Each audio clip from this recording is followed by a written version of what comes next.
Folks, Black Star Network is here. Oh, no punches! I'm real revolutionary right now. Support this man, Black Media. He makes sure that our stories are told. Thank you for being the voice of Black America, Roland. Stay black. I love y'all. All momentum we have now, we have to keep this going. The video looks phenomenal. See, there's a difference between Black Star Network and Black-owned media and something like CNN. You can't be Black-owned media and be scared. It's time to be smart. Bring your eyeballs home. You dig?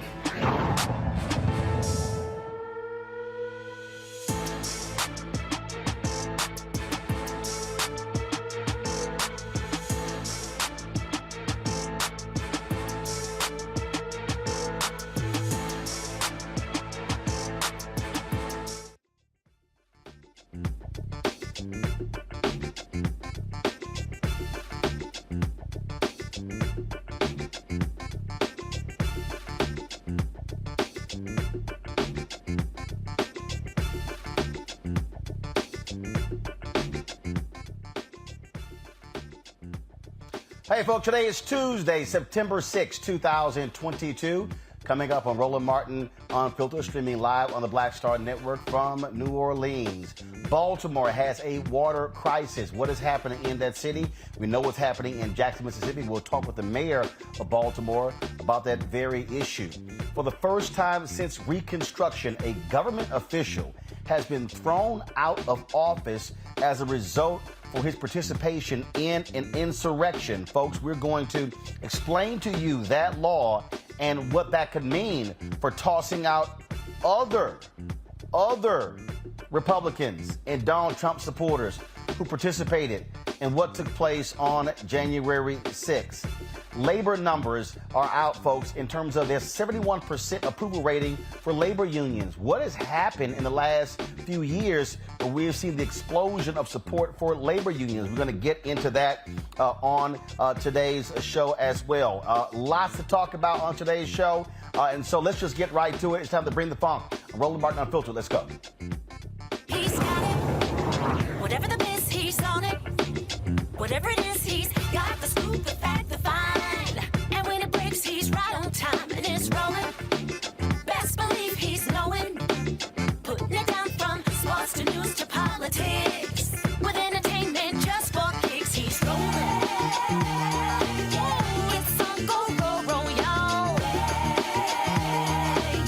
It's Roland Martin, rolling with Roland now. He's funk, he's fresh, he's real, the best, you know he's Roland Martin now.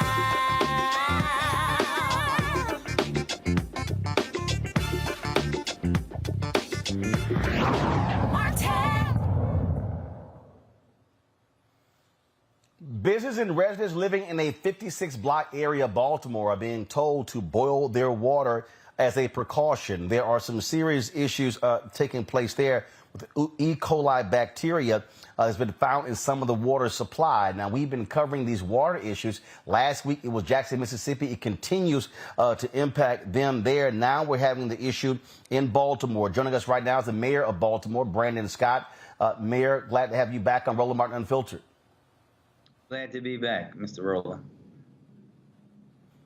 All right, so let's unpack this. I've heard some folks said, oh, my goodness, another major American city, largely African-American, having issues with water. So explain to us exactly what's happening in Baltimore as it relates to water in this 56-block area.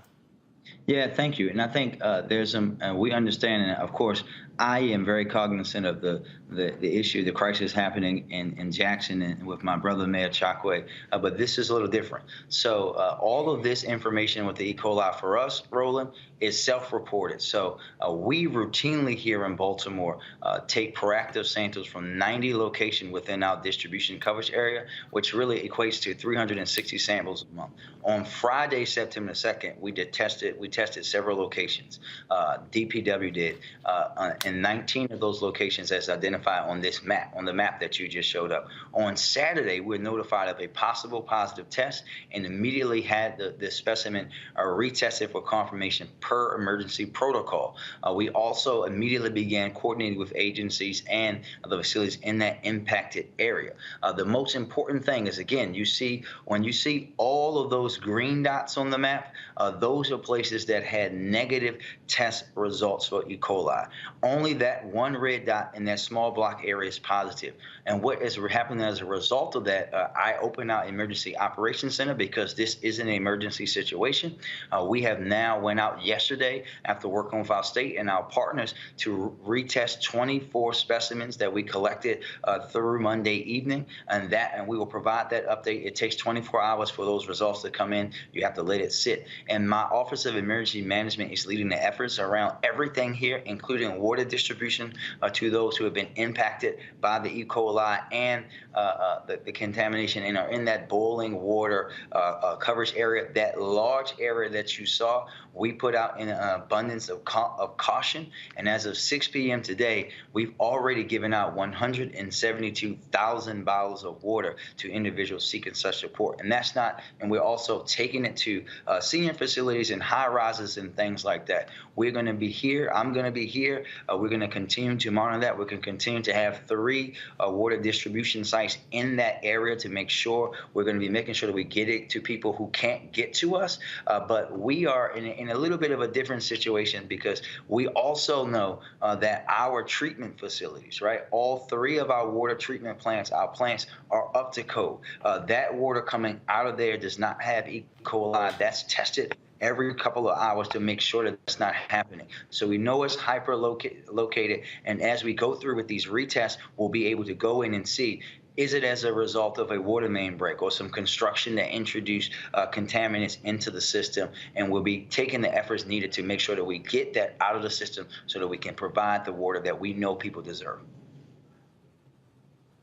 Do you have an estimate on how long this is going to be an issue? Yeah, the testing is the key, Roland. I think the most important thing that your viewers can know is that, again, this is self-reported. We tested on the 2nd, got the results on the 3rd, retested on the 4th, and got that confirmation of that one positive test. And then we went back and retested all of them to make sure yesterday. And then we'll get those test results in tonight. And from there, we'll be able to then determine where we go, right? If we still have a positive test, if we have more positive, if we have more confirmed negatives in those locations, that we can talk about shortening that area and focusing in. So in the next few hours, as we go through the night and into the tomorrow morning, we'll have a much clearer picture as those results come in. And even though we took those tests yesterday, the way that these work through the scientists and those folks, that you have to, these things are only come back after 24 hours after it is that specimen is taken, which is why we have to await those results. As we've looked at what happened in Jackson, we've talked to folks in other cities as well. And look, there are mayors across this country who are having to deal with this issue. We know what happened in Flint with their water crisis there. The mayor of New York City talked about a major development there in Brooklyn impacted by issues with their water. I mean, this is one of the most basic fundamental needs of residents.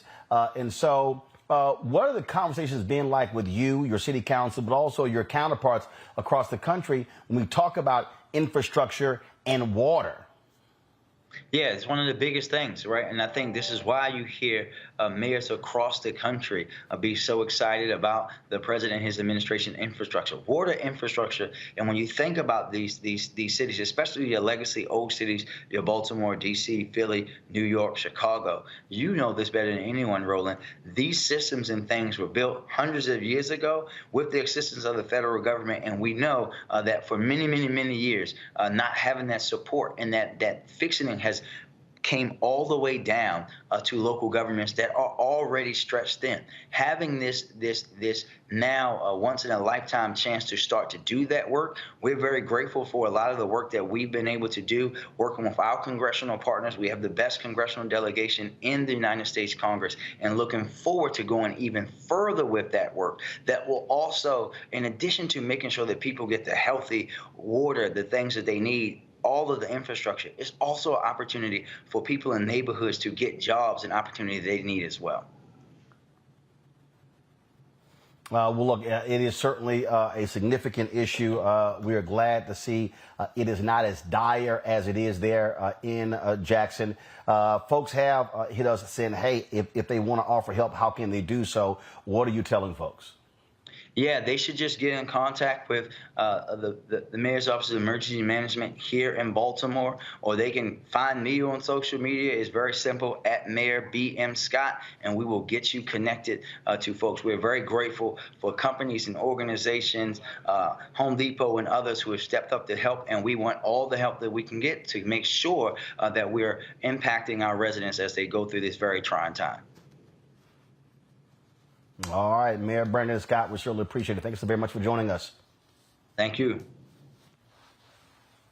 All right, folks, Jackson, Mississippi could be seeing their water crisis ends. Reports say the city's water system is pumping clean water. Full course help flooded Jackson, Mississippi in the past several days when they were without suitable water. There have been a number of folks offering assistance. We'll talk to the owner of a black water distribution company that heard the call to help thousands with their drinking water. So that is, again, it's one of those huge issues. We're going to talk about that with him in a second. I want to bring in my panel right now because, again, when you look at this issue, when you look at what's happening all over, I mean, this is one of those basic things that all too often gets overlooked. Mustafa Santiago Ali, former senior advisor for environmental justice with the EPA, joins us. Teresa Lundy, principal founder of TML Communications. Later, DeMario Solomon Simmons, of course, civil rights attorney and founder, Justice for Greenwood, is going to be joining us. Glad to have all three of you here. Mustafa, I'm going to start with you. This is in your wheelhouse here. Again, you heard the mayor talk about the importance of those resources that will be coming to America's cities and states as a result of the most recent bill that was sponsored, pushed by President Joe Biden, passed by this Congress. We're talking billions and billions of dollars going into this company's infrastructure. And I keep saying it on this show until I'm blue in the face. At some point in this country, we have got to stop waiting for things to fall apart and then go, oh, let's now fix it.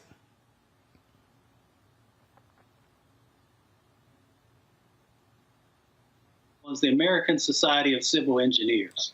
They share with us in their 2021 report that across America, when it comes to both drinking water and wastewater, America got a C-. Places like Mississippi got a D. And then when you have that information, which all of our elected officials have that information, then when you make choices about not supporting things like Build Back Better, which would have brought even more resources into the mix to be able to address this crumbling infrastructure and non-existent infrastructure in many communities, then it starts to also amplify, the parties that actually care about this set of issues and the people who are being most disproportionately impacted. We know that this is just going to grow because the climate crisis is going to exacerbate. It's going to put more pressure on these systems that are out there. And if we don't make the investments now, then we are going to end up paying trillions of dollars instead of hundreds of billions of dollars. Teresa, when people are deciding who they want to support, we often hear education, the economy. But look, folks have to be making decisions based upon who's talking about improving infrastructure and how they're going to do it. You've got now the governor trying to float, having private industry take over the water supply in Jackson. Well, hell, Jackson had to sue a company who didn't get the job done the first time. Again, going to private industry is not always the answer. And I just think people need to pay attention, especially African Americans. We talk about infrastructure in our communities, our roads, our bridges, our sewer systems, because too often our areas of town are being flooded, are being greatly impacted, especially when you factor in climate change and, of course, years of neglect. You're absolutely right. So when we start looking at, state and local elected officials, I'll get to the federal part in a second, but I think when we talk about the state and local elected officials, part of it is prioritizing taxpayer dollars. And so a lot of times when we are seeing, the misspending or the mismanagement of some of those functions, where it's like, okay, well, let's wait an additional, 5 or 10 years when it comes to some of these decisions, we are absolutely affecting those communities that they are serving. And so, when we start to look at some of those who actually want to run for public office, I think, not just looking at, what quality of life looks like, but let's also look at infrastructure. Let's look at the economy. And what they can do locally at the position that they're running for, because otherwise, we're going to have these situations where we're not just having flooding. We're now having, fires. We're now having electrical issues. We're now having, real estate and, some of those type of issues that can actually decrease the property value. So, some of these issues that are happening that I believe, right now in Pennsylvania, we're, doing, elections on the local and state level. And so some of these questions that are, happening in the now need to be answered. Otherwise, they shouldn't get your vote. Mustafa, I often have said on this show, my parents worked with a civic club, Clinton Park Civic Club in Houston. And there were these basic things they cared about. They cared about parks. They cared about roads. They cared about cutting down, abandoned homes, getting rid of trash, things along those lines. And as people are listening, they should also be thinking about where we live, and are we living in low-lying areas, or do our areas flood a whole lot? What impacts that? When we start talking about, again, water, infrastructure is so huge. And I literally just left Texas. I was in Houston the last 5 days, and Hurricane Harvey had the 5th anniversary. And out of the billions that came from the federal government, literally, the governor of Texas, Greg Abbott, was so spiteful, he gave none of that money to Harris County, the largest county in the state that was greatly impacted by Hurricane Harvey. And so when we talk about infrastructure, we also have to talk about politics. Mississippi had a $1 billion surplus last year and refused to give a cent to Jackson, Mississippi, even though Jackson is the largest generator of sales tax revenue in the entire state. That's how red state Republican, MAGA, GOP-loving elected officials are screwing over African Americans and others. Without a doubt. We always got to check the receipts. And what I mean by that is that lots of times when these federal dollars flow, of course, they go right to the states. The governors then make a decision, whether it's with a commission or them just making the decision about the places and spaces that are actually going to receive these resources. And what we find is that, look at Jackson as an example. Jackson got a significant amount of money through the ARPA. Most folks know it as a COVID relief bill. And they made some decisions. And when you look at if Jackson got, a significant portion of those dollars, they did not. When you look at the bipartisan infrastructure bill, once again, they knew what was needed in Jackson, but they made a decision to actually send a smaller amount, a significantly smaller, than what the mayor had asked for. So we find across the Black Belt, we find in Texas and a number of other locations that when it comes to our communities, we're not getting our fair share. And they already know that there's been significant disinvestment that has happened decade after decade after decade, creating these health problems inside of our communities, actually making the businesses in our communities, less valuable. And Teresa had just also talked about our homes.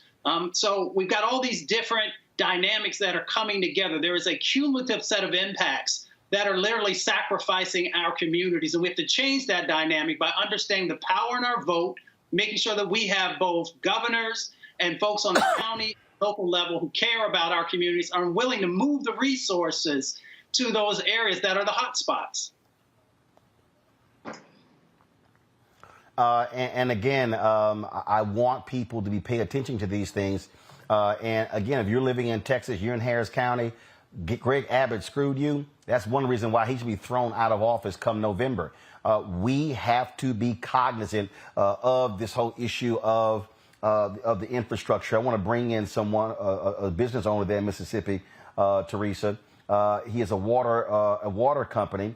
They stepped up and provided bottled water to Jackson, Mississippi. Lee Coffey is the CEO of MSM Distribution. Lee, glad to have you on the show.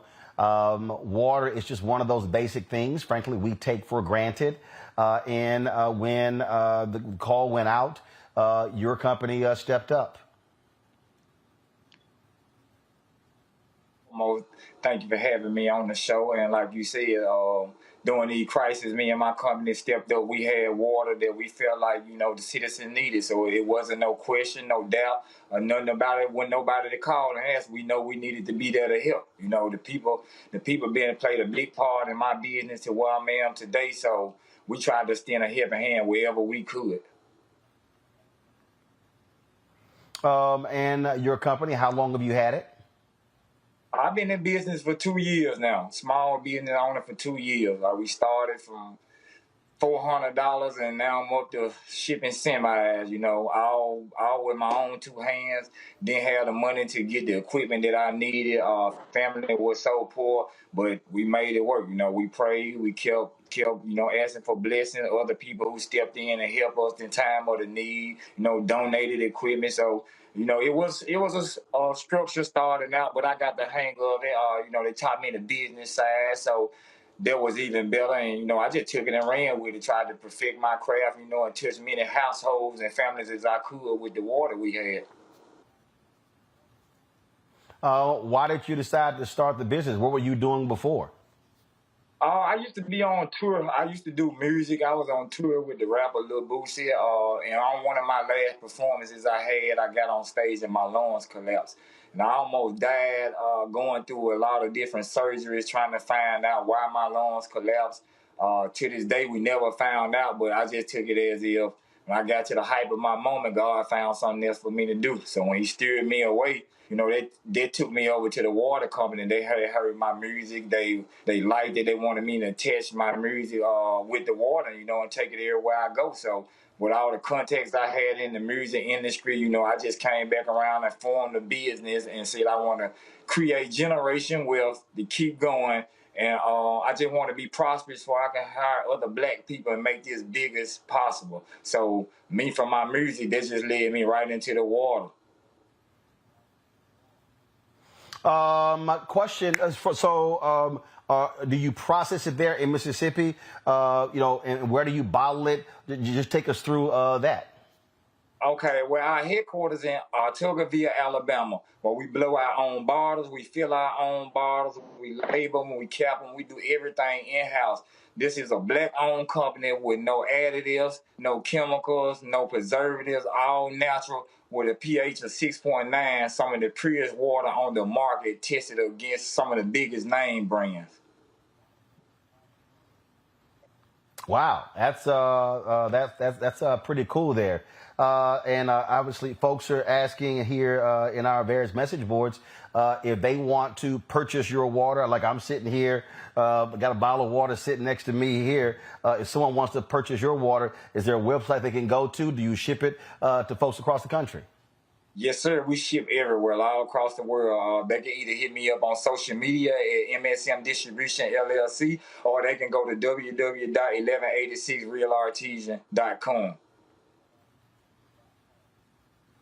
All right. Well, look, we certainly appreciate you joining us on the show.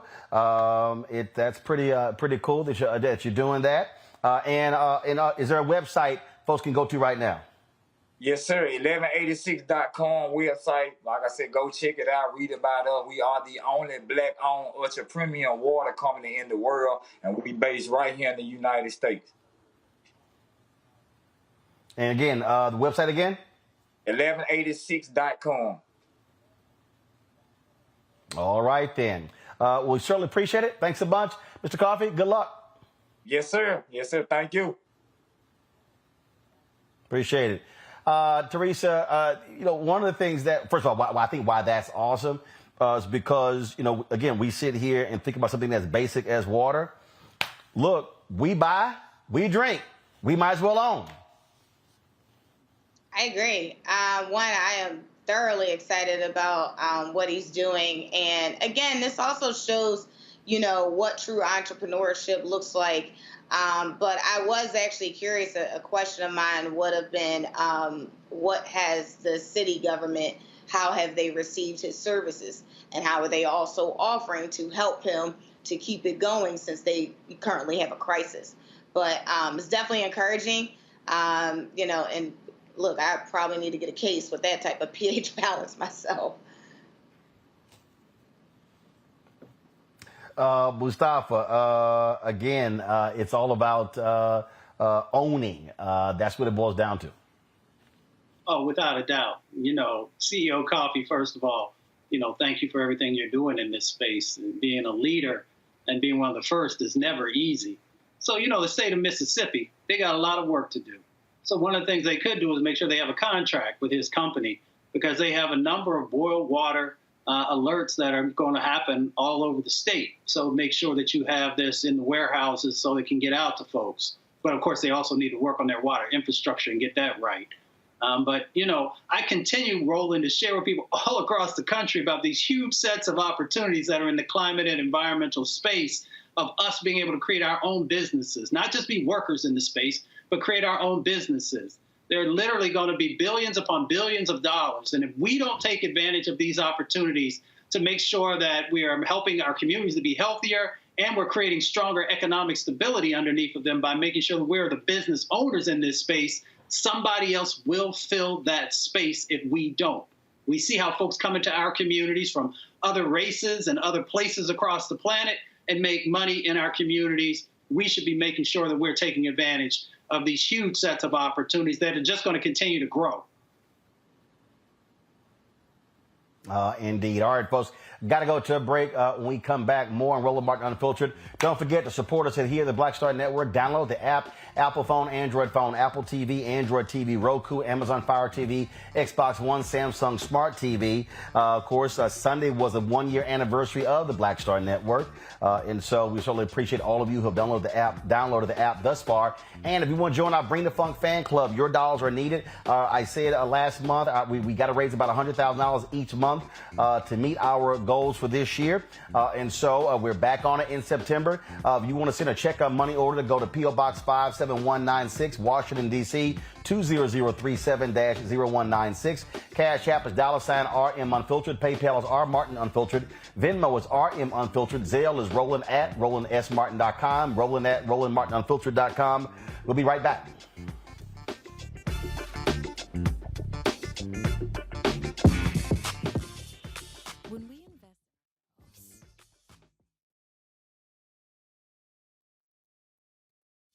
Our vibe. We all shine. Together, we are black beyond measure.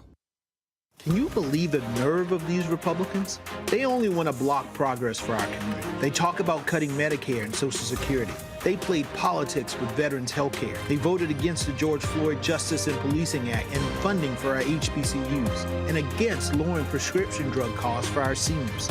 These Republicans keep trying hard to stand in the way, but President Biden, Vice President Harris, and Democrats won't let them. They are delivering for us. The Democratic National Committee is responsible for the content of this advertising.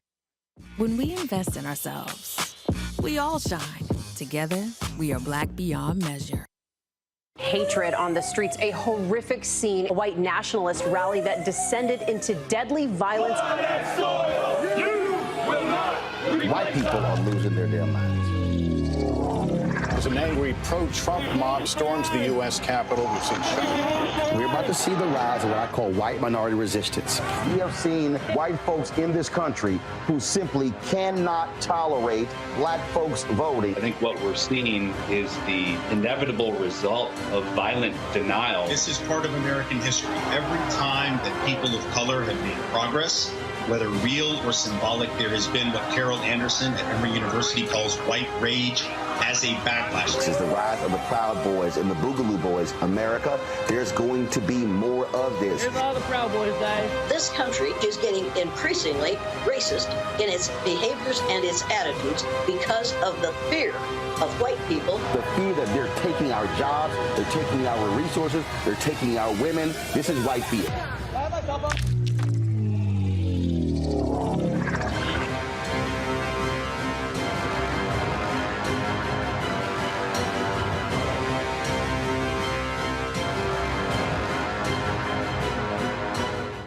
Pull up a chair, take your seat at the Black Table with me, Dr. Greg Carr, here on the Black Star Network.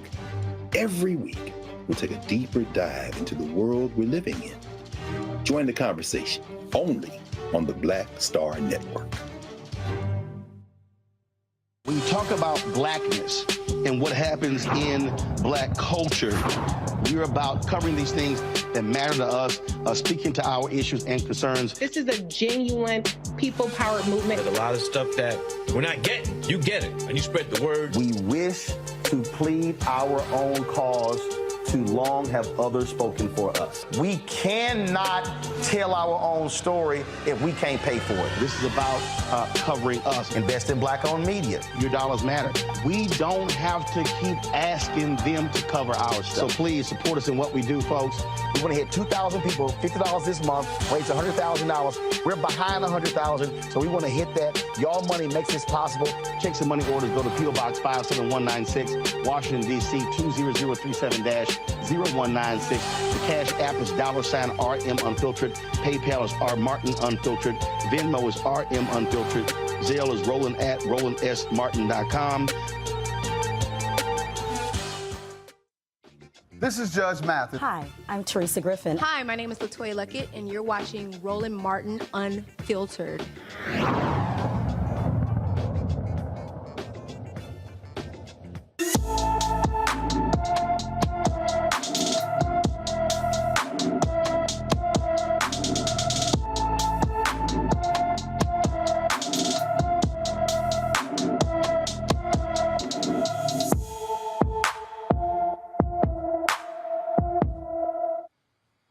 14-year-old Thomas Jackson has been missing from Memphis, Tennessee since August 14th. Thomas is 5 feet 10 inches tall, weighs 160 pounds, with black hair and brown eyes. Anyone with information on Thomas Jackson should call the Memphis, Tennessee Police Department at 901-545-2677, 901-545-2677. University of South Carolina women's basketball team will not be playing Brigham Young University. That decision was made by head coach Dawn Staley. She did so after the recent incident at BYU where a black Duke volleyball player said that racial slurs were yelled at her during the game. Now, the Gamecocks were scheduled to start the season at home against BYU on November 7th, but Staley says simply that is not going to happen. Well, it wasn't a knee-jerk reaction, obviously, because I don't knee-jerk anything. I vetted it. I talked to various people that was a part of the situation, and I just felt like, I slept on it a few nights, and I woke up with the same just gut feeling that I should not put our players in that situation. I did not discuss it with our players. I did tell them, was it yesterday? Yeah, Friday, that it's going to be happening, and they nodded in affirmation. So, and I didn't do it to, condemn BYU. I did not do that. This was a selfish decision, and I was only thinking about South Carolina women's basketball. And I wanted to handle it on my own, which is, not hopefully involve anybody else that have to deal with it, meaning our administrators, although, Coach Tanner was really good about supporting it. I didn't want to bring up Rachel as well because I didn't want her to relive it. I just wanted to make sure that our players didn't have to endure that, and because I don't have the words. If something were to happen in that manner, I don't have the words to comfort them. So I'd rather just not put ourselves in that situation. Well, Brigham Young, they responded. They posted this on Twitter. "We are extremely disappointed in South Carolina's decision to cancel our series and ask for patience with the ongoing investigation. We believe the solution is to work together to root out racism and not to separate from one another. # love one another." South Carolina is searching for another home opponent to start the season.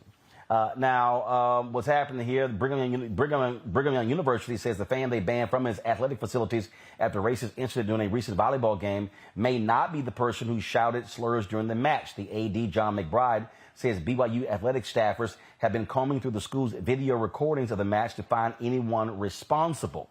Now, you've had a conservative newspaper at BYU claim a source internally says, oh, no one has come forward to take responsibility for this or say they heard anyone shout it. And so I've had these trolls flooding up my timeline, Teresa, saying you need to apologize. It's a hoax, but it's a single source within the police department. Nobody's actually stepped up. And so it's always interesting how these folks are so quick to discredit this. They're trying to call Rachel Richardson, Justice Smollett. They're using all kind of other derogatory names. But the bottom line is this young lady said she heard what she said, and that's that.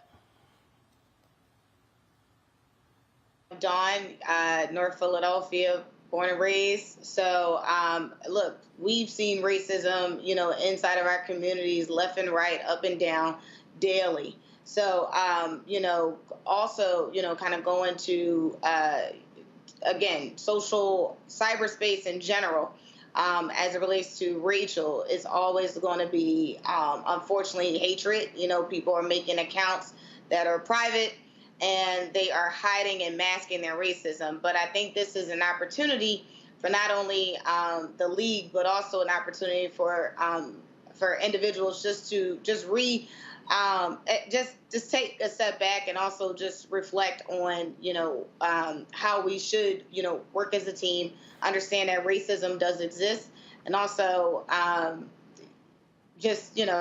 hopefully, figuring out how we could just root it out. And I think this is one of the major opportunities that they were absolutely able to do. DeMario, the thing that's interesting here, you got all these folks. Like I say, they are commenting, they're posting, they're tweeting. You need to apologize. This was a hoax. Going back and forth. There's no video. They're throwing all the different things out. But the reality is, the police department hasn't stepped up, citing a source in the police department. You don't even know who the hell that particular source is, but it's always these right-wing folks who are trying to discredit someone black.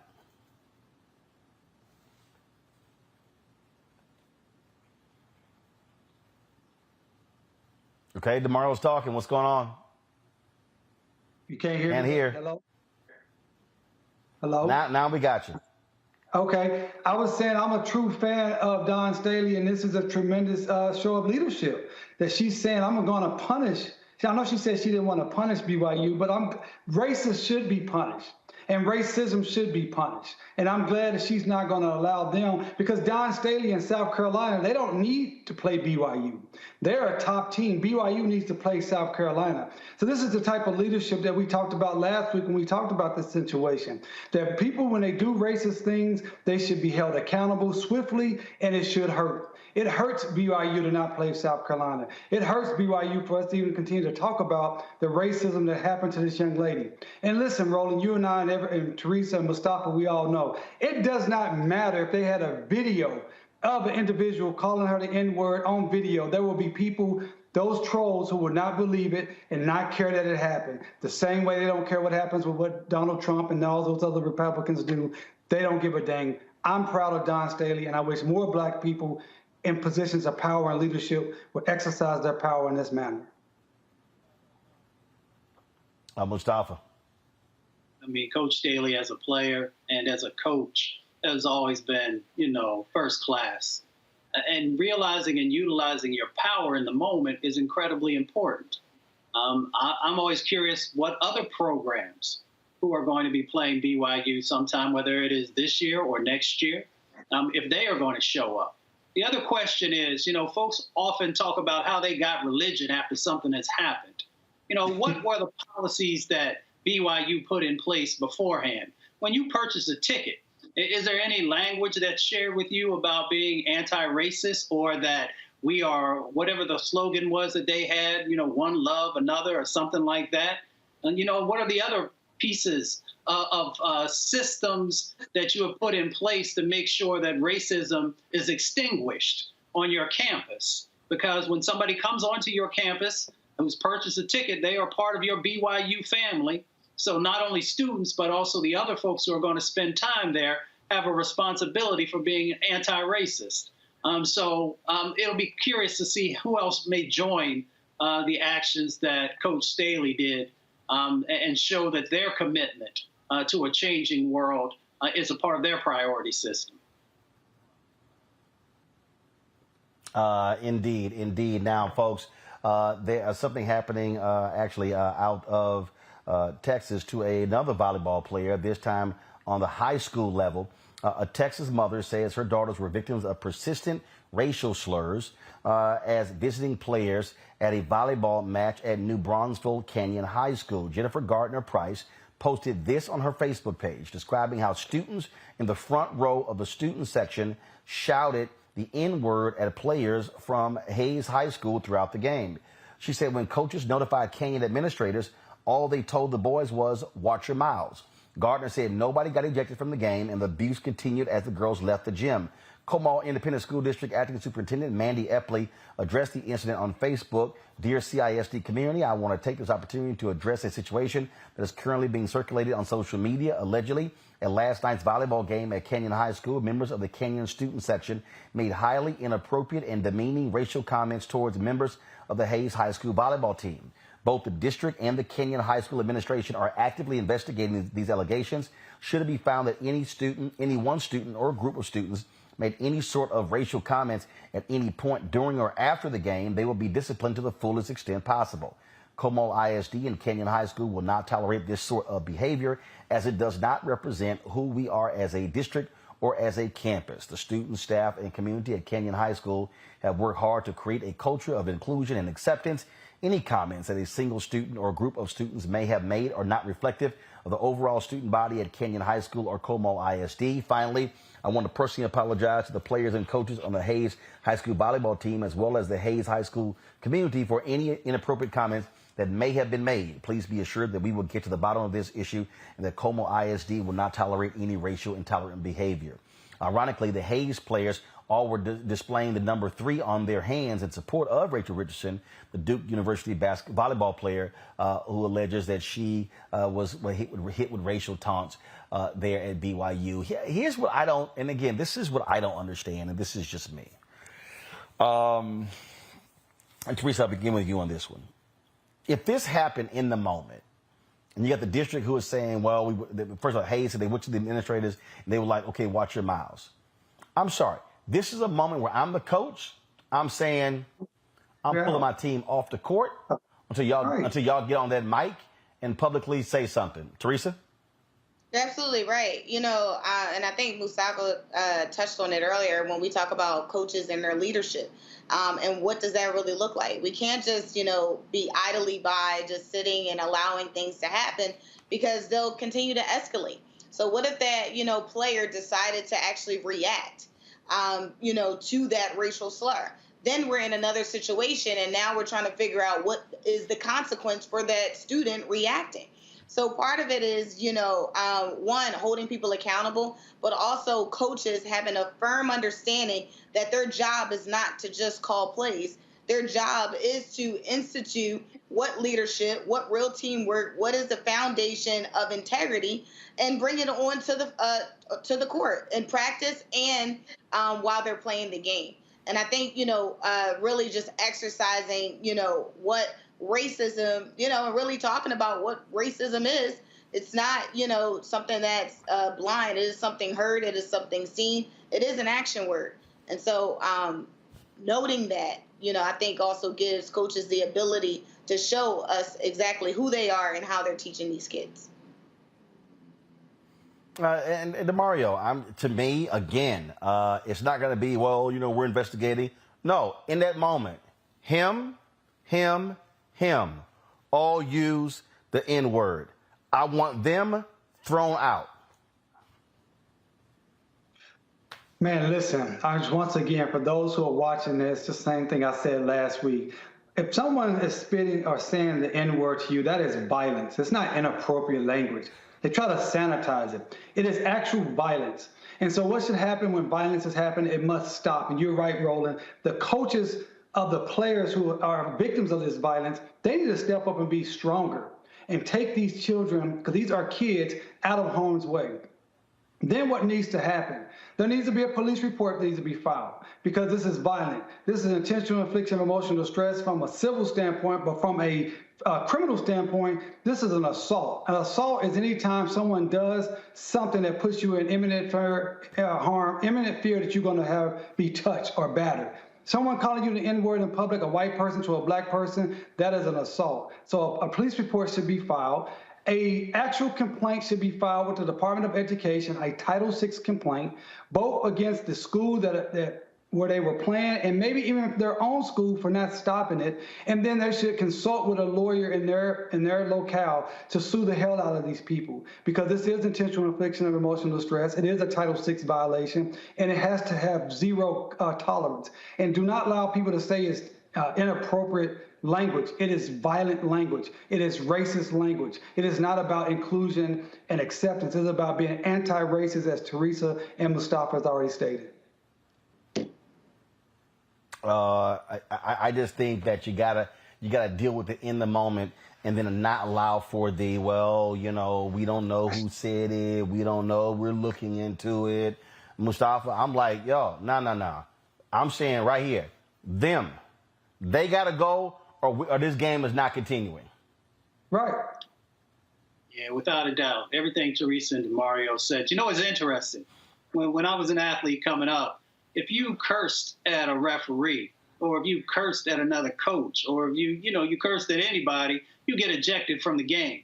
So I'm wondering what the difference is when somebody weaponizes, racial language that's different than the other things that you get kicked out of the game from. So my question also is, along with all these other people that we're asking to be more accountable, what happened with the referees, who actually are the ones who are supposed to control situations? If I throw something onto a basketball court, and others do the same thing, they have no problem in telling folks, if you don't stop this type of behavior, then we're going to shut the game down and we're going to clear, the arena or whatever it might be. So there's a whole bunch of accountability in this process, and we need to make sure that there's a comprehensive set of actions and strategies that we are putting in place moving forward. And they should have just said, you're gone.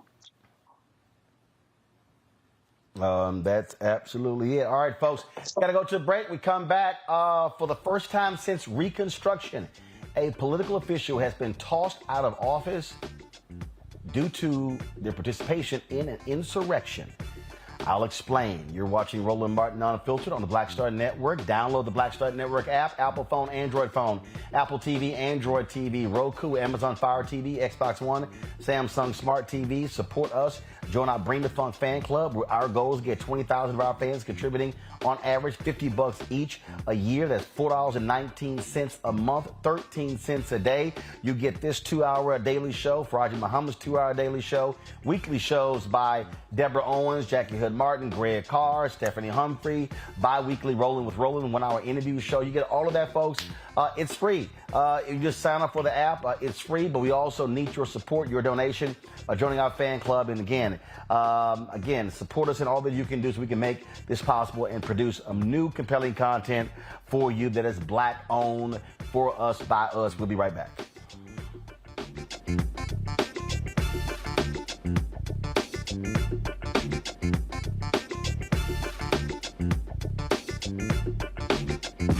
When we invest in ourselves, we're investing in what's next for all of us. Growing, creating, making moves that move us all forward. Together, we are Black beyond measure. Can you believe the nerve of these Republicans? They only want to block progress for our community. They talk about cutting Medicare and Social Security. They played politics with veterans' health care. They voted against the George Floyd Justice and Policing Act and funding for our HBCUs, and against lowering prescription drug costs for our seniors. These Republicans keep trying hard to stand in the way, but President Biden, Vice President Harris, and Democrats won't let them. They are delivering for us. The Democratic National Committee is responsible for the content of this advertising. When we invest in ourselves, our glow, our vision, our vibe, we all shine. Together, we are Black beyond measure. Hi, this is Cheryl Lee Ralph. Hello, everyone. It's Kiara Sheard. Hey, I'm Taj. I'm Coco. And I'm Lily. And we're SWV. What's up, y'all? It's Ryan Destiny, and you're watching Roland Martin Unfiltered.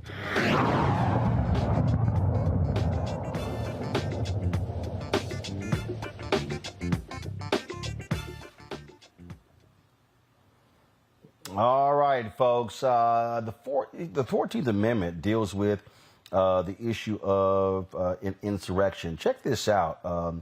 There's a county commissioner in New Mexico. A judge has tossed him out of office as a result of his participation in the U.S. Capitol riot. That's right.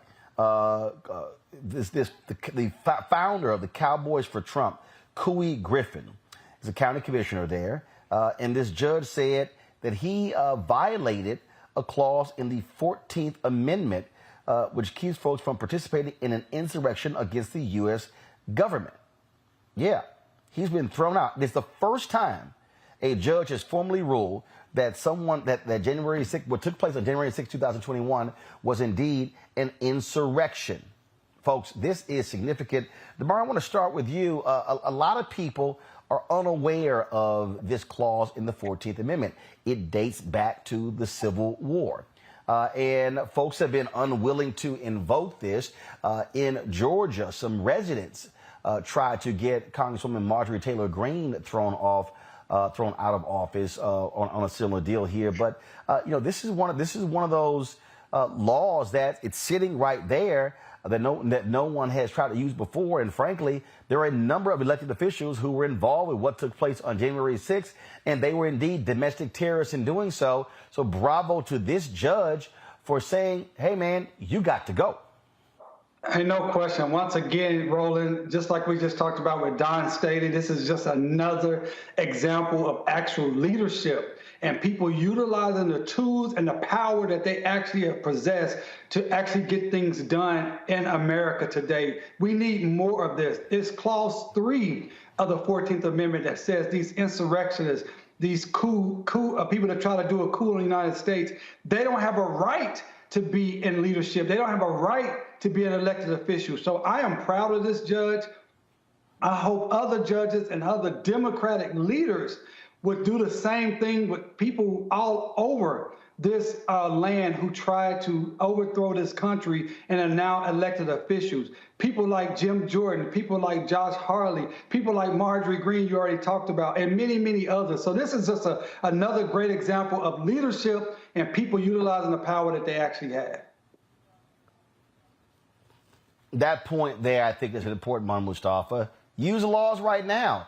You're hearing people say that Merrick Garland, the Attorney General, should be far more aggressive in how he is dealing with Donald Trump. The same thing. What these folks did on January 6th, it was pure domestic terrorism. It wasn't that, they were just taking a tour of the Capitol. No, we saw the video with our own eyes. It was abundantly clear. Right.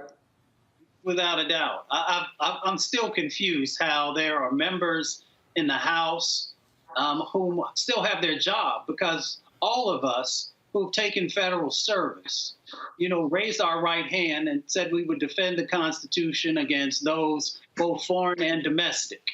So we got domestic terrorists who are holding office, and we have not gotten rid of them. I mean, so it goes against everything that, that the founders and others have written over the years.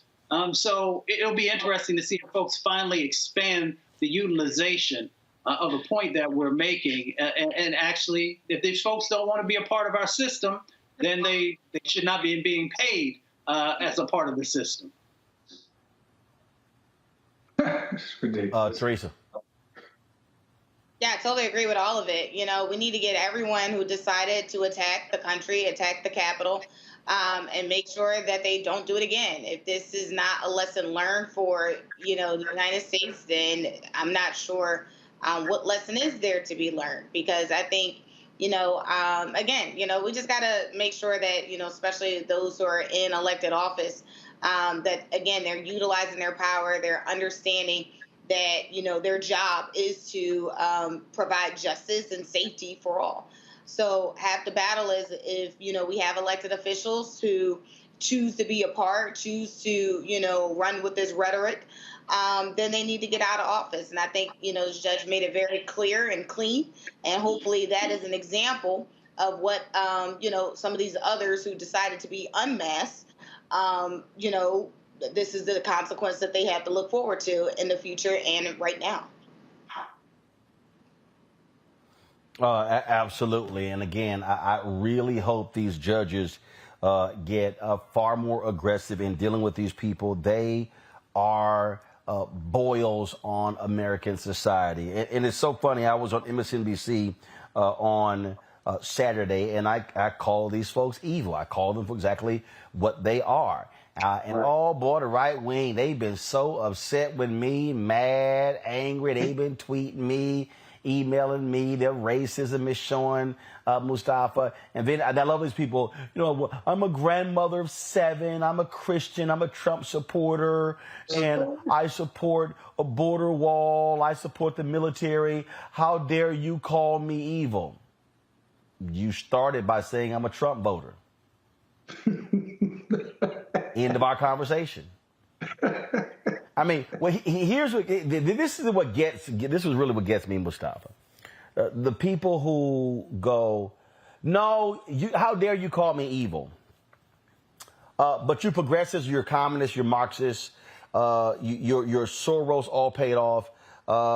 You're living on a plantation. What's the other one? You're socialist. They love toss those things out. But when Biden calls them semi-fascists, they lose their damn mind. Or I call them evil, they lose their mind. Yo, wear it, because you're wearing it right now. Well, privilege never allows you to believe that you are anything less than perfect and everyone else is less than what you are. It's interesting. Racists never believe that they are who they are. And just like those who embrace evil would never believe that they are contributing to the evilness that goes on. So, a part of it is this whole neglect that folks have going on, where they just don't want to deal with the fact of their views and of their sets of actions that are tied to that. So, you can't change everybody. You hope that some folks will actually wake up and realize what they're doing and become better folks. But you can't spend but so much time on that because there's too much work to do. No, absolutely. And, to Teresa, it's just been hilarious dealing with it for the last 72 hours. And they are just upset in their feelings. It calls 75 million of us semi-fascists. Yeah. And your point. Look, if the shoe fits, wear it. But if it doesn't have anything pertaining to you, then you shouldn't be responding. When I saw some of your tweets over the weekend, I just said, my God, what are we doing with our lives? So, because half the battle is, individuals want to be a part of a group. They want to be a part of something sometimes people can't even touch. And unfortunately, in this case, this is this entire MAGNA movement where it's something, really just a collective decided that they wanted to pursue. And again, it's a branding, it's a marketing. It's an interesting issue that I think, we definitely need to have another conversation on.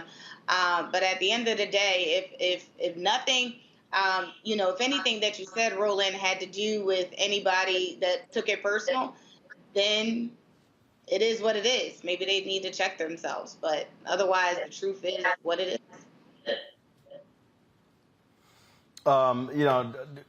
DeMario, you're there in Oklahoma, and it's a whole bunch of Trump suck-ups there.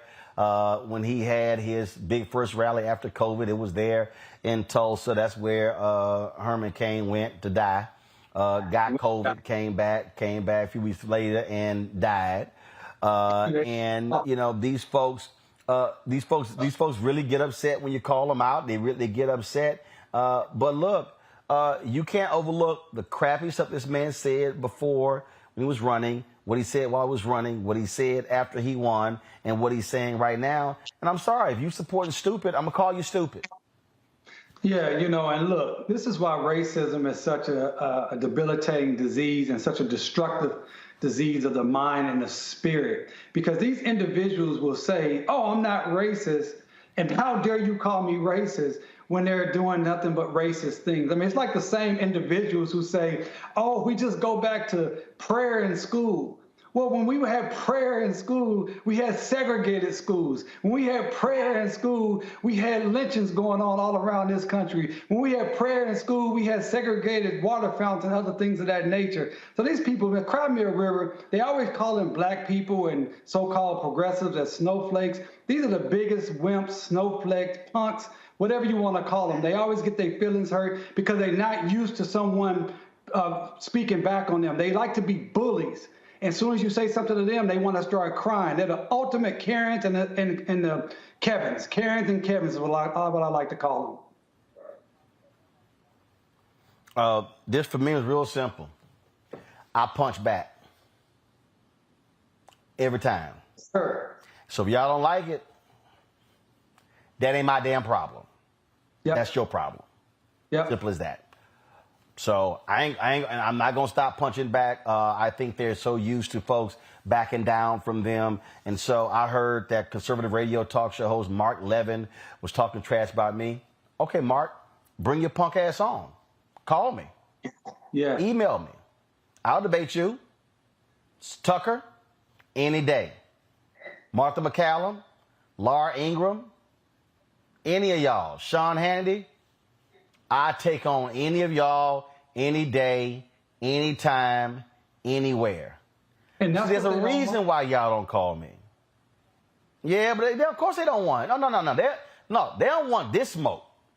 Now, I see the black folks they book, and that's the folks they book who on this show. But they don't want this smoke because they know how it's going to end up. And so I'm not going to back down from any of them. And y'all can come on my Twitter feed, you come on my Instagram feed, you come on my Facebook page. Listen, I'm real fast with the block button. I can block several hundred y'all in an hour. It really is not a problem.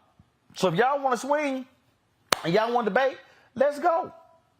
Let's go. Because we're not scared and won't be scared of any of y'all. Because truth will prevail. And we're going to expose the evil and expose the lies every single day. That's why I created this show 4 years ago. That's why I created the Black Star Network a year ago. And so, if y'all want some of this, all you got to do is email. I'll be there. But they say let a brother know. Going to a break. They don't want none. Going to a break, y'all. We come back. More on Roland Martin Unfiltered right here on the Black Star Network. When we invest in ourselves, we all shine. Together, we are black beyond measure. I remember being with The View when they said, we want to extend your contract. And I knew God said, it's time to move. It's time to go. And everybody was saying, Sherry, you got a great job. You're making all of this money. And I said, no, it's time. And they said, you ain't going to be able to, you've been away from Hollywood. And I said, it's time to go. And when I didn't, that's when I realized I was about to go through this divorce. And it was going to be expensive. It was going to be a lot. And I said, I'm going to stay. I said, I'm going to stay for a couple of years. So you make this money. See, go ahead. I'm going to make this money. And then I'll get out, Lord. So I'm going to do a compromise. I'm going to do what you say, but I'm going to do it on my thing. And he went, really? He went really. And you know know when he went really? They said that we were heavy in contract negotiations. And they came, my manager called, she said, they're not gonna renew your contract. And I went, hey, wait, what? Sue, what? Just yesterday, they was offering me more money. She said they just decided not to renew your contract. And I remember sitting in front of the mirror at the View, and I went, what happened? And it was very clear. God said, I told you it was time to go.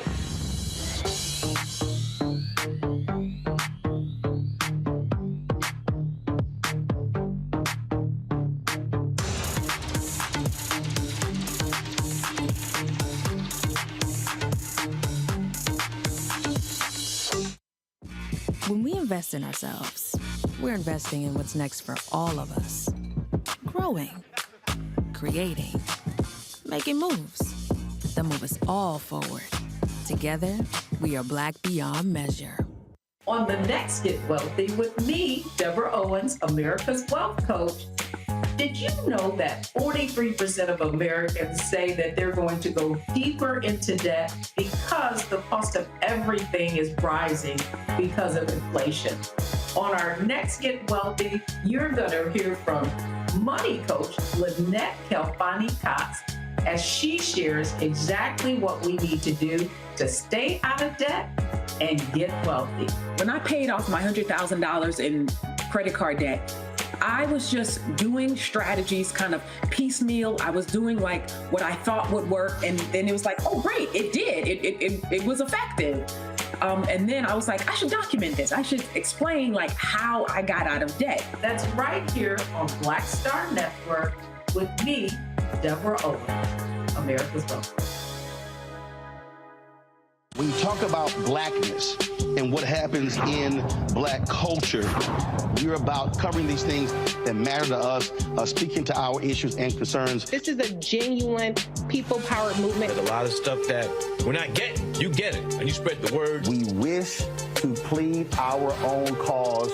Too long have others spoken for us. We cannot tell our own story if we can't pay for it. This is about covering us. Invest in black-owned media. Your dollars matter. We don't have to keep asking them to cover our stuff. So please support us in what we do, folks. We want to hit 2,000 people, $50 this month, raise $100,000. We're behind $100,000, so we want to hit that. Y'all money makes this possible. Check some money orders. Go to P.O. Box 57196, Washington, D.C. 20037-0196. The Cash App is $RM Unfiltered. PayPal is R Martin Unfiltered. Venmo is RM Unfiltered. Zelle is Roland at RolandSMartin.com. Hey, I'm Deion Cole from Blackish. Hey, I'm Arnez J. Black TV does matter, dang it. Hey, what's up, y'all? It's your boy Jacob Lattimore, and you're now watching Roland Martin right now. Stay woke.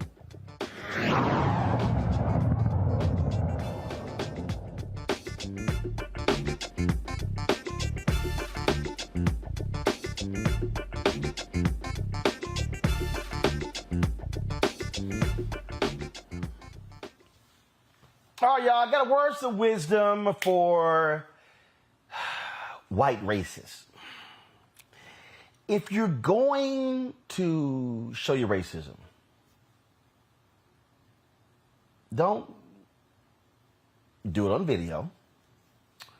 And two, don't name your employer when you're showing your ass.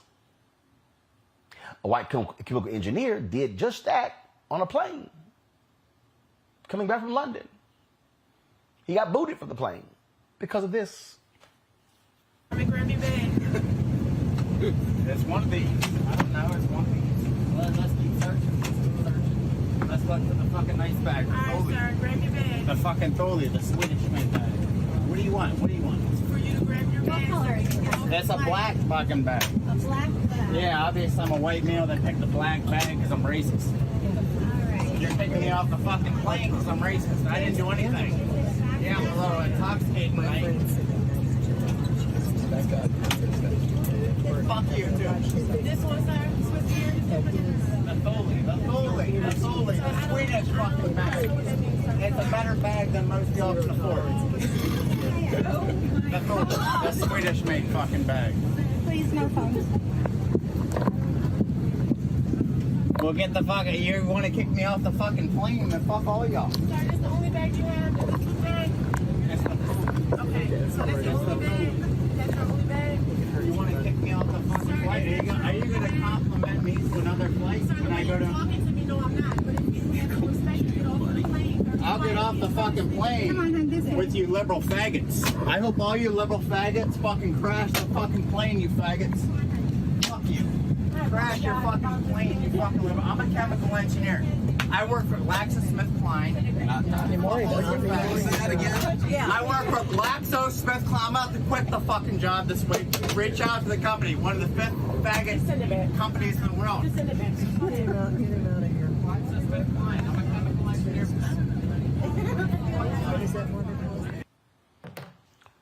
So, homophobic slurs, racial slurs, and Zachary Easterly is without a job. Yeah, his employer, GlaxoSmithKline, canned his ass as a result of his meltdown. The company released a statement that said, at GSK, diversity, equity, and inclusion is embraced and celebrated, and we are committed in policy, principle, and practice to maintaining an environment which prohibits discriminatory behavior and provides equal opportunity for all persons. Now, Zachary admitted that he may have been a bit liquored up, but now he's without a job. So do me a favor, if you're a black chemical engineer out there, please, there's an opening at GlaxoSmithKline. And I keep saying, Teresa, all these racists keep showing themselves, hey, we could end black unemployment as they keep doing this day by day. It's unfortunate, but yes, you're absolutely right. It's always interesting, this new hyper mentality of individuals who now decide that, they are bold enough, to bring out these racist, homophobic slurs and still are able to work at their jobs because probably it's, they're comfortable in the skin that they're in, so it's like literally since January 6th, it's no longer these backroom conversations. They have been more widely open and, bold. So I am hoping that, that individual who works at GlaxoSmithKline is also having a hard conversation with his HR manager about his next steps at the company. Ain't no next step for him at the company. His ass gone, DeMario.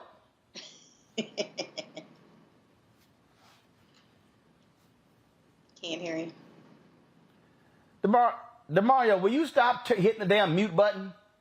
He acting like me. You makers do not know how to use technology.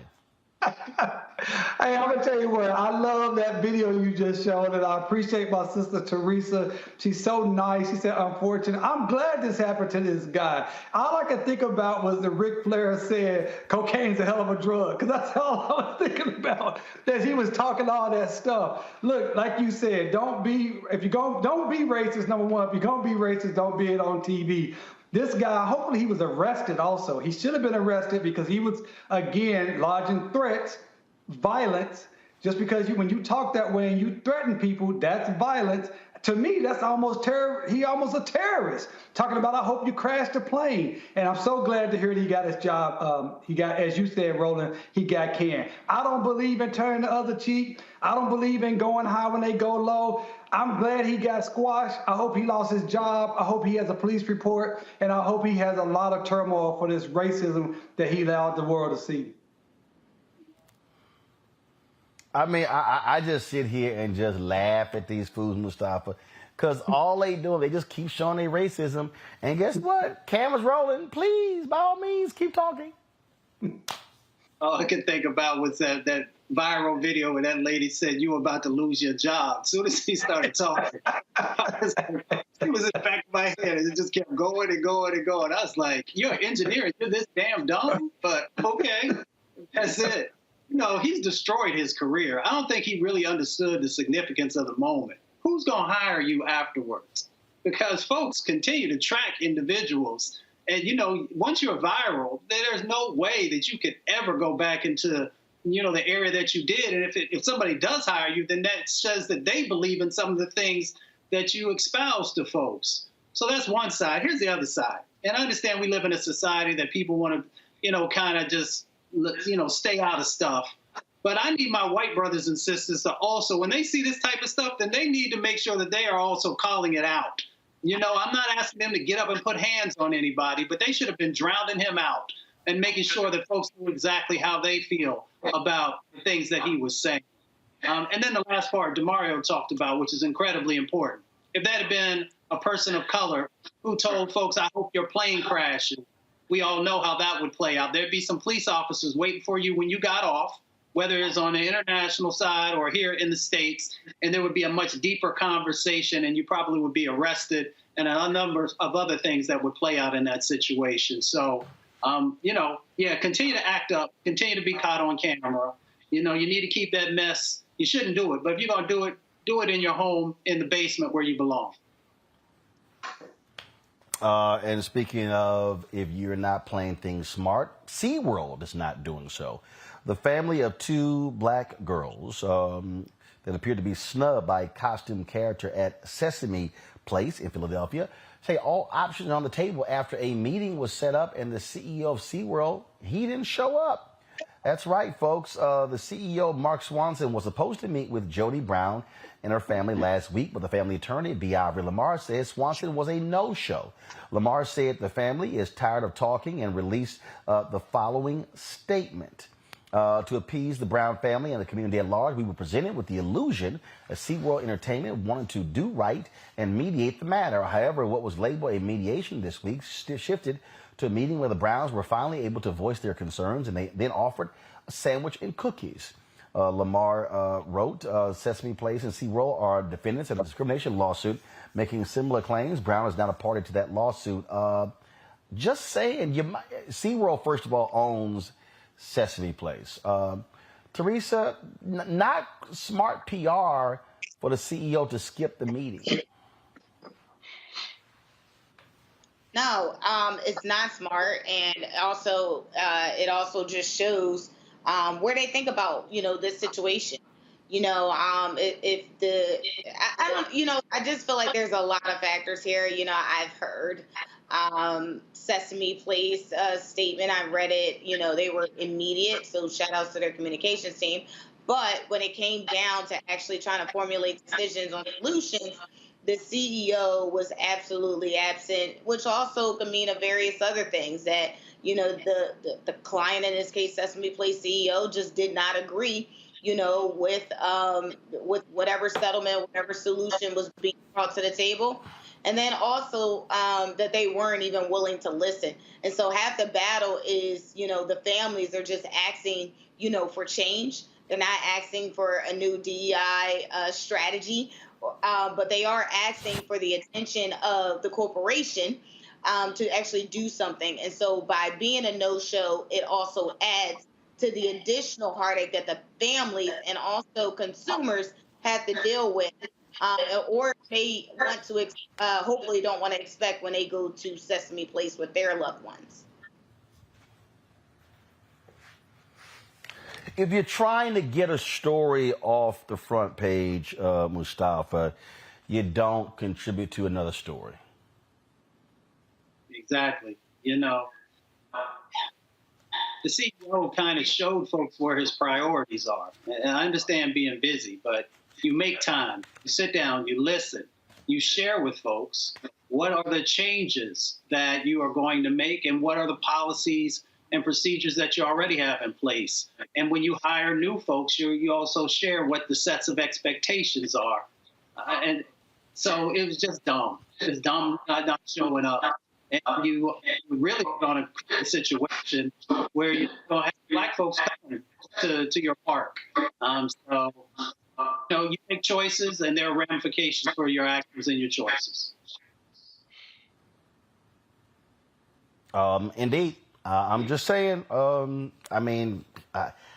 don't know what these folks are thinking, DeMario, but I think to those families, go next level. I bet you get his attention then. Well, from a legal standpoint, I don't understand what the strategy is here. Obviously, we're talking about the PR standpoint, but if you say you're going to mediate something, when you go to a mediation, for those who are listening, anything that's said during a formal mediation cannot be used in court.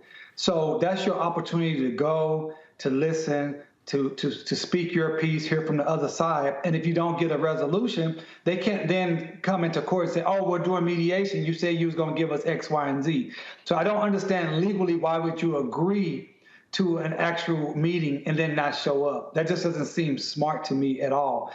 Then on the other side, for the plaintiffs who have already filed a lawsuit, at this point, they're going to have to just move forward with that lawsuit. And it's a lot different than being on TV, doing press conferences, which, we do a lot of those, and getting on Roland and talking about the issue. And they probably really was trying to get this case resolved without actually going into court and actually having to prove damages in a court of law. In a federal court, everyone has to be unanimous. That's a lot more difficult than getting on TV. So it's unfortunate. I use my sister Teresa's word. It's unfortunate that this could not have been resolved at this point, because at the end of the day, it's going to take more time and more resources for those plaintiffs, those families, and those kids before they get any type of resolution. So I hate to see this. I don't understand the legal strategy, and the PR strategy, as you stated, Roland, certainly don't make any sense. It does not, but you know what? And so it goes. Hey, y'all, some good news for Black Olympic swimming hopefuls. Soul Cap, the swimming cap for people of color, finally has gotten approval from the International Sports Governing Body for swimming.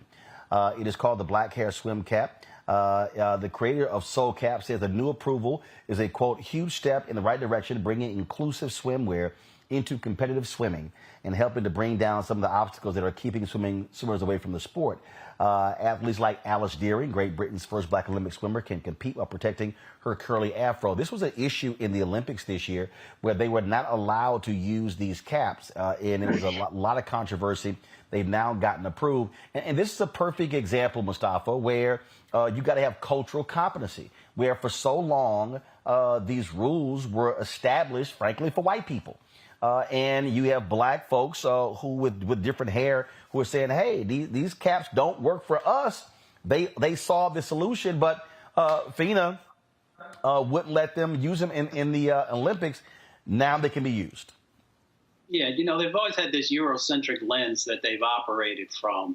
And, even though you have countries, from all across the planet who come together, I'm glad that in this moment that they're finally beginning to actually move into the 21st century in relationship to sort of their policies that they are moving forward on. So first of all, congratulations, Soul Cap. It's a huge win for so many of our brothers and sisters who are into water sports.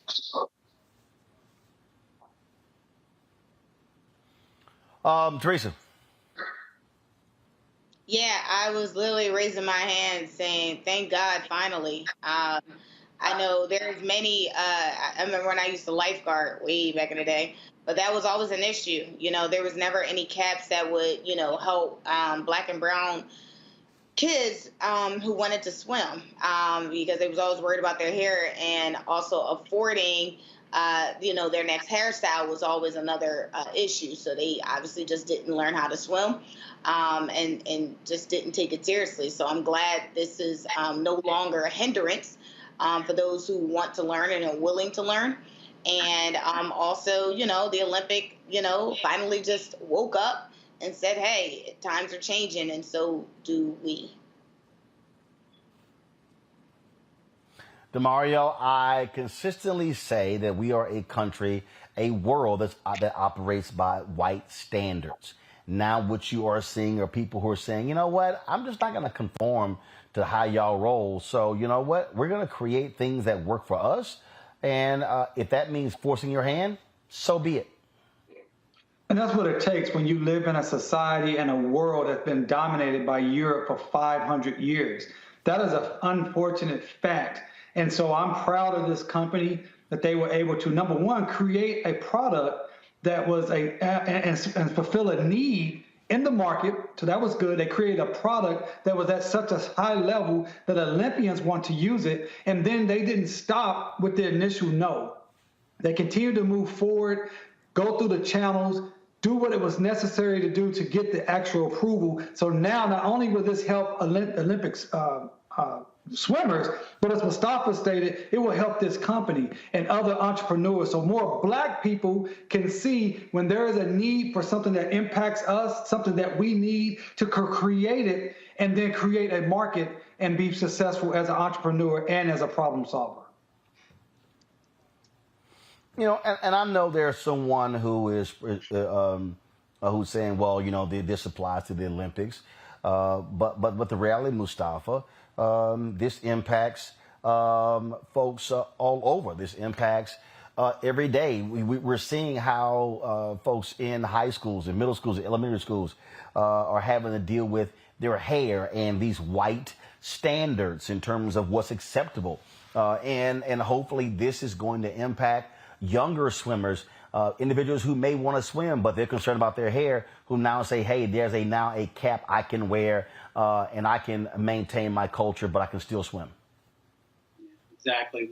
You know, not knowing how to swim is a very dangerous situation because you never know when you might be close to water and accidentally fall in. Somebody might throw you in, all kinds of things. So being able to increase, you know, the more brothers and sisters, especially at young ages, who are learning to swim is incredibly important.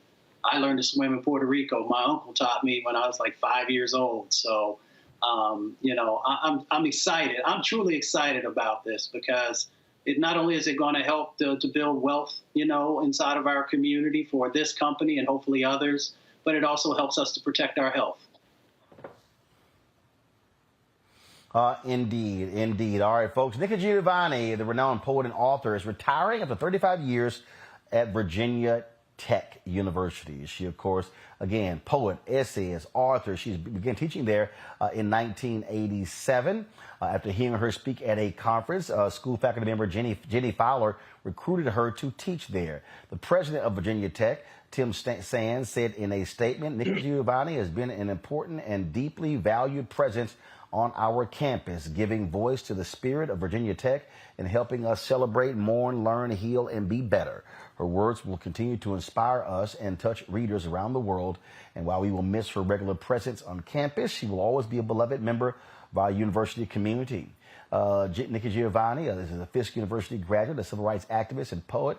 She became known after her involvement in the Black Arts Movement in the 1960s, and she first established the first Black Arts Festival in Cincinnati, Ohio in 1967. If y'all want to see a great interview, simply go to our YouTube channel. Keenan, you're listening. Go ahead and load that on the Black Star Network. Go to the app. We had a great conversation with Nikki Giovanni in our old studio here on Roland Martin Unfiltered, the Black Star Network. Great chat. And what's so crazy is we talk more about food. She loves to cook. And boy, she threw some shade at Maya Angelou. She's like, yeah, Maya thought she can cook, but she really couldn't. But y'all got to see the interview. It was fantastic talking to Nikki. So I hope y'all enjoy that. And so, again, it should be on our YouTube channel. I know it's on the YouTube channel, but also Keenan will load that up in our Black Star Network under our book club, Roland's Book Club, and you can check that out. All right, folks, let me go to a break. We come back. Our marketplace segment. We'll talk to a sister who created her own company. You know, we always feature these Black-owned companies in this particular space, and it is called Afro Unicorn. We'll explain Afro Unicorn when we come back. Right here on Roland Martin Unfiltered on the Black Star Network, live in New Orleans. I'll tell you a little bit later why I'm here. Big announcement we're making tomorrow. If you want to support us in what we do, download the Black Star Network app. We were 1 year old on Sunday.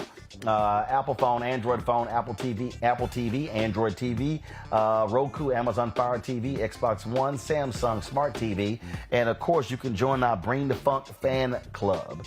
Every dollar you give goes to support this show. Our goal is to get 20,000 of our fans on an annual basis, contributing on average $50 each. That's $4.19 a month, 13 cents a day.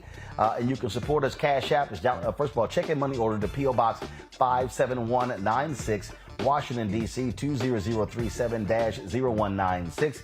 Cash App, $RM Unfiltered. PayPal is R Martin Unfiltered. Venmo is RM Unfiltered. Zelle, Roland at RolandSMartin.com. Roland at RolandMartinUnfiltered.com. We'll be right back.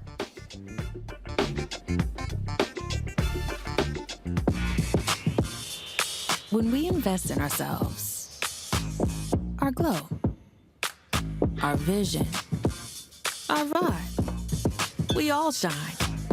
Together, we are black beyond measure. Hatred on the streets, a horrific scene, a white nationalist rally that descended into deadly violence. White people are losing their damn minds. As an angry pro-Trump mob storms the U.S. Capitol, we're about to see the rise of what I call white minority resistance. We have seen white folks in this country who simply cannot tolerate black folks voting. I think what we're seeing is the inevitable result of violent denial. This is part of American history. Every time that people of color have made progress, whether real or symbolic, there has been what Carol Anderson at Emory University calls white rage as a backlash. This is the rise of the Proud Boys and the Boogaloo Boys. America, there's going to be more of this. Here's all the Proud Boys, guys. This country is getting increasingly racist in its behaviors and its attitudes because of the fear of white people. The fear that they're taking our jobs, they're taking our resources, they're taking our women. This is white fear.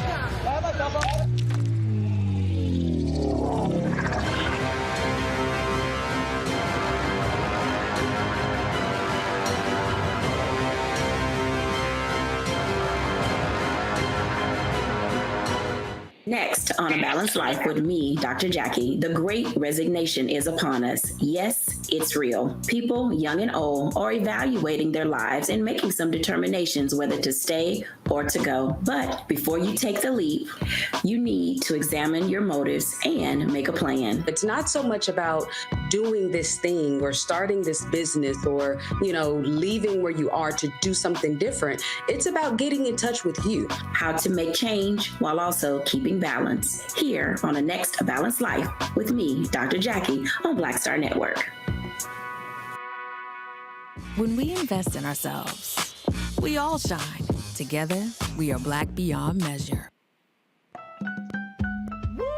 We're all impacted by the culture, whether we know it or not. From politics to music and entertainment, it's a huge part of our lives, and we're going to talk about it every day right here on The Culture with me, Faraji Muhammad, only on the Black Star Network.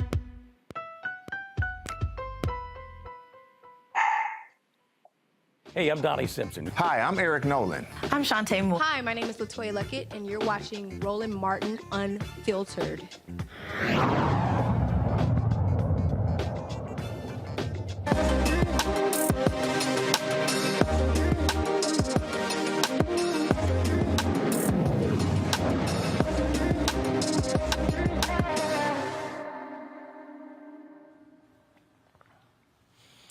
All right, folks. Hey, all y'all YouTube folks, why y'all tripping? Hit the damn like button.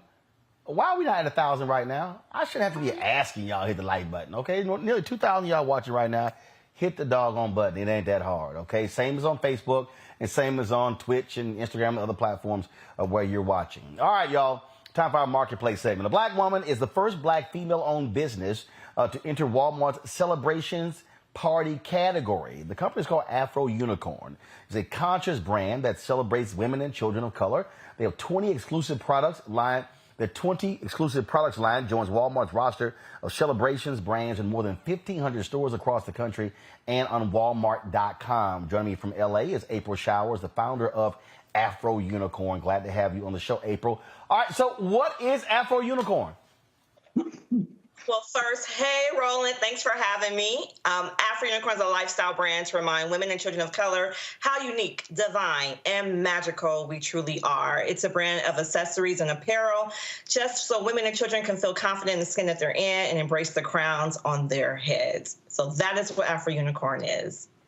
It's a lifestyle brand. I basically so it's in the party category. So explain that. What are the products? So we're in several categories now, but we did launch in Walmart and Celebrations. So you see a lot of the products here, balloons, even the hair bows.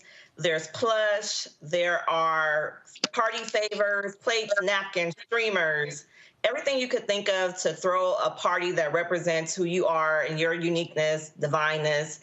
We have a full party line. We also have apparel. So you see the girls are riding around wearing Afro unicorn tees. So we're in all doors at Walmart for little girls apparel as well. Piñatas, everything you see is available at Walmart as well as the apparel. So Afro unicorn. Obviously, when you sign one of these deals, you have to ramp up considerably in terms of staff. So how large was your staff before this deal, and what did you have to do to deal with the anticipated demand to be in 1,500 stores as well as be on their website? So we're actually in over 3,800 stores because we're in all doors on the apparel side at Walmart. I am a licensed brand. Afro Unicorn, I'm the first Black woman to have a licensed brand character in major retail. What that means is we are exactly like your Disneys, your Nicks, your Marvels. I sit on the shelves directly next to them. Because I'm a licensed brand, I do how they do it. It's fortunate that we have an equal seat at the table. So yes, my team has grown, but I don't have 50 to 100 employees because as a licensor, I don't have to have that many people because I have partners. I have over 40 licensees that I work with to get us all out into retail. This is the first launch, which is apparel and party, but we're going into over 15 different categories in Walmart. We're also going to be launching into Target. So it's it's a Hello Kitty of modern day. So think of whatever product you can think of, you're going to see Afro Unicorn on it. So I'm a licensed brand character. I'm just like Mickey Mouse. I'm just like LOL.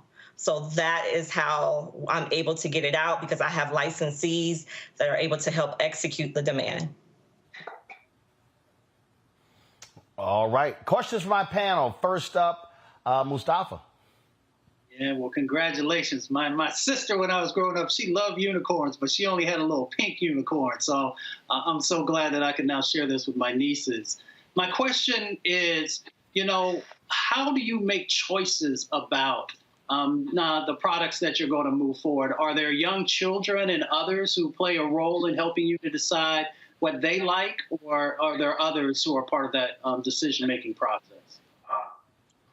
Well, I do have my inner team, which consists of my social media manager, Kalia, my assistant, Leonka, my manager, Askia, and they all have children, well, except Leonka. So I do rely on their children's input.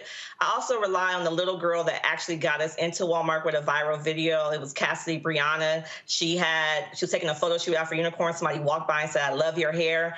And she said, "Thank you, it's an Afro." And that particular video went viral. So she's now she'll be 6 on the 18th. She is my unicorn expert. So I tend to always lean on her with everything unicorn as it relates. So I use Cassidy very heavily because she got us in. So I want to make sure we stay in. Teresa. Well, congratulations from a fellow entrepreneur. I absolutely love the brand. And I literally was sending to my group text of friends, like, Afro Unicorn is the new Marvel. So very excited. So look, you said it. I think it's great. So one of my questions for you, as you were starting this brand, what was the thought process, of this? Was it you just got tired of seeing unicorn being one color? And why a unicorn? So my friend kept referring to me as a unicorn. And I'm like, why do you keep calling me a unicorn? He said, well, because you have your businesses. I'm insurance agent. I'm also a licensed real estate broker. I'm a single mom of 2 amazing Black honor roll student boys. And he said, "You're a unicorn, April." I'm like, "Why?" He's like, "Because you're doing it all." I'm like, "Because I'm a woman." He's like, "Nah, you are a unicorn." So I'm like, I don't know nothing about unicorns. I did not grow up with My Little Pony or Strawberry Shortcake. It was literally basketball, video games, mud pies. So I Googled them and I saw what they were about, mystical creatures, and if they were unique. So I'm like, okay, I'm going to be this unicorn. I started to use that emoji over and over again. And like you said, one day like a pound of bricks, it hit me. Why is it that something's supposed to represent who I am and my uniqueness and my magicalness? Why is it only white? Like, who determined that this is supposed to be the color of unicorns? So it no longer resonated with me. So I went out to go find one that looked like me. I couldn't find one. And so instead of complaining about it, I wanted to be the change that I wanted to see. And that's why I created Afro Unicorn. But there was a why behind my brand. The why behind it was I was being called a unicorn because I was managing multiple businesses. Therefore, I started my platform in 2019 on social media to promote other women entrepreneurs. It really started off as a woman's brand, and because I was being called a unicorn myself.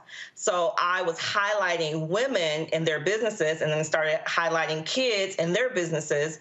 But I come from Zig Ziglar's. If you help enough people get to where you want to be, you'll get to where you need to be. So the platform from day one has been highlighting who you are, what makes you unique, divine, and magical, and me telling my followers to go follow and support your brands and your businesses. And that's how we actually started to grow, and that's how we got a lot of celebrity following in the beginning. Everything is organic. I do not pay my followers to support Afro Unicorn. I support them. In return, they support me. That's how the universe is supposed to work. Awesome. If you need any additional PR communication support, please reach out to us after the show. Thank you. This is amazing. DeMario. Shoot, I'm like Teresa. I'm going to be a lawyer. This is hype. We're actually looking. Please DM me afterwards because I got a contract coming up I need somebody to look at. So. Okay, sounds good. Let me tell you, I have a little 2-year-old niece, and I'm just in love with her. And this is dope. I went on your website. I see you as a Bettina, the ballerina. I mean, I'm ordering that for my little niece Harper. It's so amazing. Just make sure you're on AfroUnicorn.com. There are other businesses out there that are not Afro Unicorn, so please make sure you are on AfroUnicorn.com. Just want to make that clear. Absolutely, no question.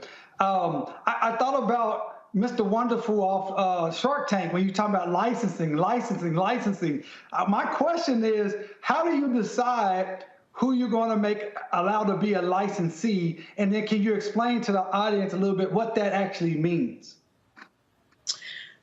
So the way that I try to explain it so that we can understand, I go back to the infamous Kanye and Sway interview where he was, having that very strong, aggressive conversation with Sway saying, how Sway? And Sway was like, you got money, Kanye, just go get your own facility. Just go print your own shirts, do your own shoes. And he was like, you ain't got the answers. Like, that's not how the Calvin Kleins, that's not how the Tommy Hilfigers, that's not how they're getting it done. And they're not giving me that information. I'm trying to figure out why I can't get there. I lost $13 million trying to open up the warehouse and do it myself, Sway. So that's not the answer, and you don't have it. Fast forward 8 years later, or 6 years later, he does a licensing deal with Adidas, and now he's a billionaire. So licensing is basically how you're able to get your products to mass distribution all over the world without having to necessarily manufacture yourself. Like, I don't have anyone packaging orders here or shipping them out. It's all that. It's about that work smarter, not harder. But the problem with licensing, like Kanye was saying, is information. Our people perish for lack of knowledge. It is a very small, tight Jewish community for the most part. It's very, very tight. They're all in New York for the most part. And if you don't have a seat at the table, and I hear him, he's fighting right now. If they don't give you that seat at the table, you kind of just don't know about licensing. So we're very fortunate as the first Black woman to have a licensed brand character that sits on the shelves next to all of the other characters. It is really, really a big, big deal. And to answer your question, how do I decide? I look at to see like who they currently represent. So if I know they got Disney, if I know they have Nick, I know I have the best in class. So that's what I try to navigate with. So right now it's really about us trying to figure out how do we get this information of licensing down to other people and minorities that look like us, and how do we get them into this licensing game?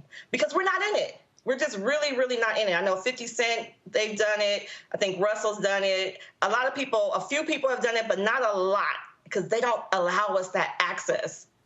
We don't get that same information. And so our goal with Afro Unicorn, with me and my manager, Askia, is to help build other brands through this licensing funnel. So that is the goal of Afro Unicorn. I want to keep it from how it was from day one. And Afro Unicorn's always been to help promote other businesses. And that's what we're going to do through licensing as well. All right, then. That is awesome. Give folks, again, the website where they can get more information. So our website is afrounicorn.com. Again, please go to afrounicorn.com. Don't just search Afro Unicorn. Ever since we've popped up, there's been others on the scene. So please make sure you're searching afrounicorn.com. We're also available in Walmart in the celebration aisle, as well as in apparel. Yep, there you go. All right, April Showers, we appreciate it. Thank you so very much. Thank you. Have a good one. Bye. All right, you take care. All right, folks, I am here in New Orleans. Y'all want to be tuning in tomorrow at 4 p.m. Eastern, 3 p.m. Central, where there's going to be a news conference, big announcement with regards to with Urban Edge Network and Roland Martin Unfiltered, the Black Star Network. We are here. We'll be streaming it live. Trust me, you don't want to miss it. It is a major announcement we're making. Can't tell you right now, but I think it's going to be great. We'll be live with the show right after the announcement. It's going to be a news conference taking place from 3 to 4:30 Central, 4:30 to 5:30 Eastern, and then we go live at 6. And so it is going to be great to share it with you. I told y'all some things that I've been working on, and this is one of those things. And so we look forward to sharing this big news with you tomorrow. Hey, YouTube, y'all tripping, okay? I don't understand why we're not at 1,000 likes by now, okay? So y'all need to go hit the doggone like button real quick so we can knock this out, all right? So stop playing. I keep telling y'all, keep playing around. I shouldn't have to be asking y'all to hit the damn like button. It's real simple. Pop on, hit like button, keep it moving. All right. Let me thank Mustafa, Teresa, and Demario being on today's show. Thank you so very much. Folks, some great things are happening. We were off Friday, off yesterday for Labor Day. Sunday was the first anniversary of the Black Star Network, 4th anniversary of Roland Martin Unfiltered. It has been a great 4 years. Yes, time has flown by. And see, what I love, it was a lot of people who were running their mouths, who were sitting here saying, oh, we were not going to last a year. We're not on year 4. I told y'all, first and foremost, y'all should never doubt somebody who follows directions from God. That's just first. 2, never doubt the resolve of when, as Tyler Perry said, when you want to build your own table versus you begging somebody else to be at their table. And 3, do understand you have to do you. You have to do you. You can't get caught up in folk wanting you to do other things and being other things. No, you have to believe in yourself, in your vision for what it is that you are trying to create, what it is you're trying to build. And so that's what we did here. And even when we launched the Black Star Network, people are like, oh my God, it's not going to work. Well, guess what? Faraji Muhammad has his daily show. Deborah Owens has a weekly show. Jackie Hill Martin has a weekly show. Greg Carr's a weekly show. Stephen Humphrey has a weekly show. Roland with Roland is of course, bi-weekly. Then, of course, we are working on 2 or 3 other show concepts as we speak.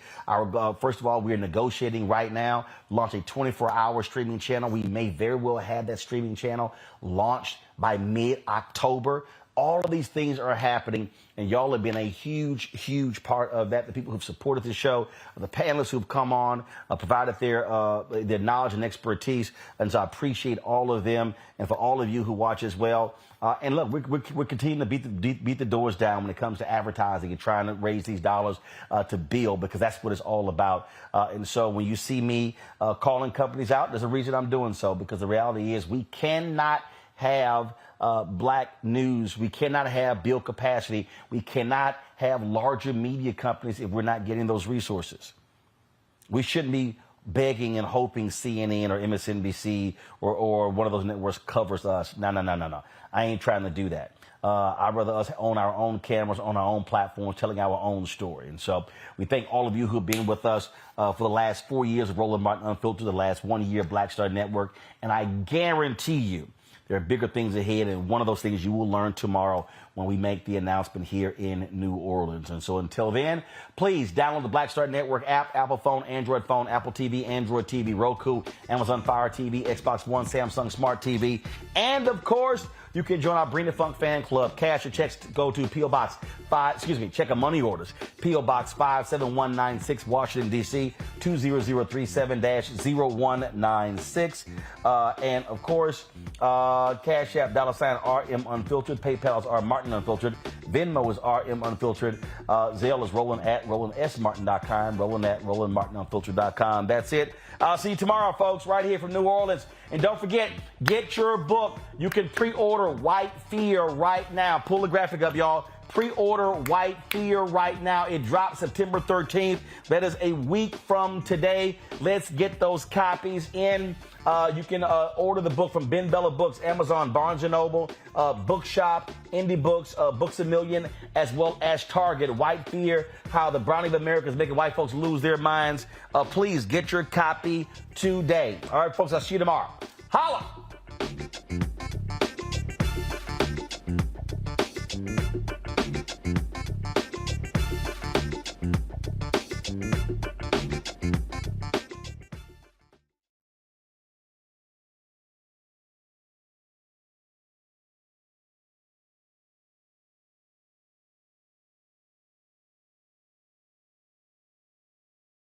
I can hear you now. All right.